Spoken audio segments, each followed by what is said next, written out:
You ever buy anything off Craigslist? No. Do you know like Craigslist, like people go to your house and stuff? You ever do like? What do you mean? Well, like Craigslist, but people want to sell something. Like I went and bought a treadmill off Craigslist once. Okay. So Craigslist people will be like, I got a couch, I don't need, $50 or best offer, $500 or best offer, or come get it, take it for free, right? Whatever, you know what I mean? That's how people like Craigslist usually go to someone's house. It's you've never done anything. Shady. Never done anything on Craigslist. So one time it was got to be like, I want to say it was like mid-90s. Okay. And I wanted to buy a treadmill, but a treadmill like out of the store was like $1,000. I couldn't afford it. So I perused Craigslist for ads. And Craigslist has been around since the mid-90s? I gotta imagine, pimp. I didn't think that. I thought that Craigslist was I thought it came out around like 2005 or 90. So you were very early on Craigslist. You literally came out in the mid 90s. Yeah, mid to late 90s. Did you hear about this with Craigslist where the mob's hiding on it? No. Mafia hits new low. Reputed Gambino mobsters charged with running Craigslist teen prostitution ring. Wow, you really can't get anything on Craigslist. On Craigslist. I would never know to even search for that on Craigslist. I usually search for like... Craigslist has a weird underbelly. Yeah, right. Couches. Craigslist is like the original Silk Road, I think. Right? Seedy. Someone told me one time. Someone told me like there was like an ad that they read, and they were like, "Do you guys like ski?" And that was like, I'll sell you cocaine." Yeah. Did you know that? Oh yeah, that I knew skiing meant coke. Okay. Well, prostitution is legal in New York now. What do you mean? Yeah, or it's decriminalized, which pretty much means it's legal. Really? Yeah. Manhattan to stop prosecuting prostitution. Wow, as of last week. Yeah. Well, I got to go, guys. Get a prosty. Prosty-wasty. A prost exam. So I need this treadmill, right? So I found the guy. It says $150, come pick it up. So I get my buddy Mike Botch. We get in my car. It was a red celebrity. It was like I might have put up the pictures of my car, that red celebrity station wagon where I put the detailing on it. Okay. It says these nuts. Oh yeah. Okay. Yeah. So we get to this guy's house. We pull up. He actually lived in Staten Island, near like I forget the name of the block, but it's where Redman used to live. You ever see the Redman cribs? No. He's like living in like a townhouse In Staten Island. Yeah, and he does the cribs. It's really funny. It was the first one to ever do. He was the first one to ever do a cribs in like a place that wasn't really like great. And his cousin is sleeping on the floor in one room. He gets out of bed, and he's like, "Don't mind this guy." And he steps over and goes, "That's just my cousin." And his cousin's passed out on the living room floor. Oh my God. Yeah, this is when cribs was at the height. He did this. I mean, it's hilarious though. Look at the blinds. But it's actually probably like if he spruced it up, it's actually probably a nice piece of property, right? In a decent house. It looks like a college guy's house. I mean, look, it's not clean. He's hysterical. I love Redman. You ever meet him? Shout out to Reggie Noble. What? You ever meet him? Yeah, I actually have a few times. He doesn't know me or know who I am, but I've met him. You think he still lives on Staten Island? His cousin's on the floor. Like, you think he still lives on Staten Island? I think Staten Island side. He might still be He's from here. Staten Island, right? Or he's not. He's from Brick City, babe. He's from Newark. But he reps Newark, but he's on Staten Island a lot. We have a streetwear company here called Richmond Hood. Shout out Richmond Hood. And he's like boys with them or heavily involved with them. He does skateboarding and photography a lot, and he hangs out at all like the Staten Island street festivals we have and stuff. Redman's like around. Interesting. Yeah. Eminem's favorite rapper. What? Eminem's favorite rapper is Redman. Yes. Wow. Yeah, you know that song "Till I think it's Till I Collapse, where he goes, "I got a list. Here's the order of my list," and he goes Reggie, Jay-Z, Tupac, and Biggie, Andre from Outkast, Jada, Corrupt, Nas, and then me. Reggie is Redman. Reggie's Reggie. No, yeah, Redman. Yeah. We're positive Reggie's Billion. It's not. You sure? It's not Reggie Miller. It's Redman. Okay. Reggie Miller. I don't know. No, but he's talking about rappers. Yeah, but I don't know. Yeah. 20 weirdest things you could buy on Craigslist. Antique hand crank women's vibrating adult toy. Get it with the Hey Babe card. Get it. Let's get it. Mark it down. We'll get it. We'll autograph it. We'll raffle it off.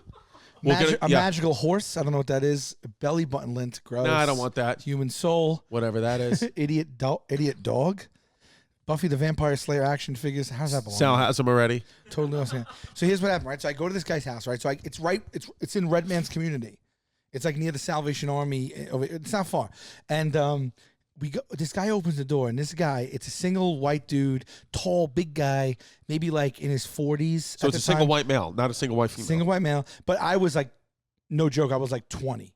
Right. So this guy was like 45, 50 maybe, right? Right. He answers the door in a bathrobe. Right. And no shirt underneath, like tattered shorts. Good body? His hair, no. Okay. And he wasn't fat or anything, but he wasn't like rich or anything. Yeah. He's not shaven. His hair's bedhead. He looked like a guy. What time of the day is this? This was like in the afternoon, like noon. Yeah. Right? He just looked like a guy that was, his house was a mess. Right. He just looked like maybe he had a drug problem, a drinking problem, or maybe he was just like depressed, or maybe he just was like, the shit was falling apart. There was no woman in the man's life. That's Right, for sure. for sure. Because the place was like, looked like whatever. Probably not even his mama. Probably not even his mama. And I was actually a little bit hesitant, but I had my friend with me. But he opened the door and he's like towering over us. And he's like, oh, hey guys. And he's like all like weird and like, you know, like he's like, and he goes, yeah, come in. He goes, what are you here for? I guess he listed other things. So we're like, the treadmill. And he goes, oh, right, the treadmill. Come on, follow me. So he opens the door. Did the house smell? Yeah, it was not kept. Right. Right. And so he goes, oh, we got to go upstairs. And we go up this little staircase. It's a main staircase, but it's like this little staircase up the side. It was like a townhouse. Right. And it was carpeted, all carpeted. The carpet was a little dirty. And there was CDs all over the steps. So I was walking up the steps. We all follow him in his bathrobe, shirtless. And we're trying not to step on any CDs or whatever. And we get to the top of the floor, and there's like two little rooms. One was like a little den that he turned into. And he opens it, and the room is a mess, and the treadmill's in there, right? And it's a big treadmill, like one of the big ones. Yeah. And he's like, yeah, he goes, you know, we just gotta work together to get it out of here. And so I was like, okay. And I'm like, but it was like $1,000, $1,200 treadmill. But You would get it for how much? 150 is what he listed it for, right? Oh my God. So, but the treadmill looked like it wasn't like in new condition. Right. So we go to pick it up. The thing had to be a couple of 100 pounds easy. Right. Easy. And it's huge. You know those big treadmills in gyms? Yeah, of course, yeah. So my friend and me get one, and the guy gets the other end. Oh, God, that's a disaster. I'm in the house less than 5 minutes. Me and this guy and my friend Mike are carrying like a 200-pound treadmill down this narrow steps. And this guy definitely was on something. I don't know what. And we're going... I mean, we had to rest it every couple of steps. And as I'm going down, you hear the jewel cases just smashing under our feet of all the CDs that were on the steps. It's like crack. I'm like, I'm so sorry. He's like, I just try to avoid the CDs. And then we get to the bottom of the steps, right? And so we set it down, and I'm literally breathing heavy. And Craigslist, like a known thing, like you bargain. That's what you do. You never accept someone's for it's like a digital flea market, right? So I look at my friend, and we had this whole plan to like bargain with him, like we are going to say, and I go, listen, you know, I know it said 150 in the ad. I go, but I was wondering, you know, if you could do a little better, right? And the guy looks at me, and goes, I swear to God, this is the exact words that came out of his. He goes, I had a lot of. He said, I had a lot of good years with that machine. And he was like staring. He was like staring off into nothing. That's the title of the episode. I had a lot of good years with that machine. I had a lot of good years with that machine. Yeah. And like there was clothes hanging on it when we got upstairs. And so it's at the bottom of the steps. All the plastic from all the CD, bro, it's all over. And he goes, I had a lot of good years with that machine. And I go, I was like, speaking of, I was like, I know you said 150. Is there any way you could do a little better than that? It's a little steep for me. And he goes, I guess... All right, take it. $0. Take zero. He went from 150 to bargain, and he goes, take it. Take it. He didn't say 140, 110, 125. Take it. Take it. Zero he went to. I had a lot of good years with that machine. I had a lot of good years with that machine, and take it. It's the two things he said to me. And I was like, what?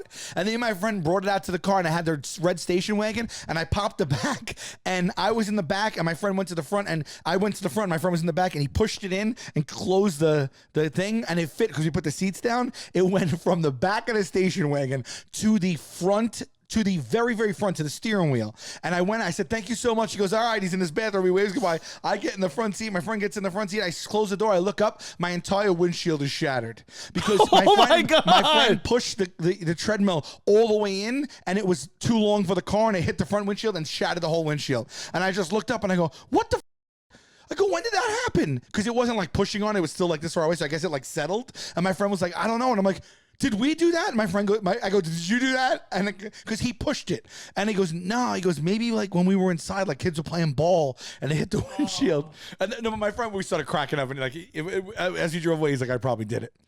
How much did it cost to fix the windshield? Never fixed it. Never fixed it. Drove around with a shattered windshield to the car. Never fixed it ever. Drove around with a shattered windshield for the life of that car. Which was how much longer? Wasn't Kane Tanaka long? No, it was long. It was like 2 years. Which is, in car years, pretty much like Kane Tanaka. Kane Tanaka, God bless. Don't be a fake, don't be a flake, don't run away from your feelings, babe.